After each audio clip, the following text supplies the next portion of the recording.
કે ફલાણા ભાઈએ માતાજીના નામે 1 કરોડ રૂપિયા લખાયા,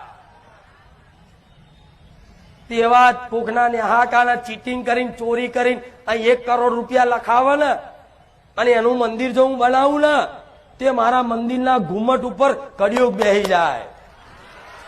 આ સત રે, આજ મંદિર નહીં પણ સત જો, પણ એ હોનાનું મંદિર બની જાય, પણ એ હું માતા ના રહું, બનાવું તો તમારા ઘેર તમારી માં ભલે એક નોના અમથા ગોખલામાં બેઠી છે,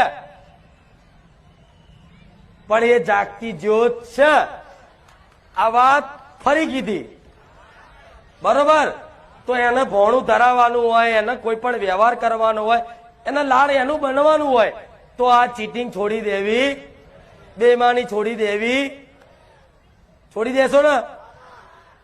તમે એક ઈચ્છા કરો ને, મારી બહુ ભૂવા કર્યા આવો, ભૂવા મેળ દેવા છે, મેલવાડી ભૂલાડ દેશ ભૂવા. આ પાલન ખાલી છે ને ટ્રાય કરવા, ટ્રાય કોઈ એવું કહેતો હોય ને કે મારી આ કરીએ તો અમને લાભ થશે, આ તો ટ્રાય કરવા ખાલી 6 મહિના પાડી જો, ટ્રાય કરવા. અને ટ્રાય કરવામાં છે ને તમને એવી લગણી લાગી જશે ને કે માતા વગર ચાલશે. તમે જે વસ્તુની ઈચ્છા કરતા એ બધું હોમેથી આવશે. આવશે કે નહીં? હજુ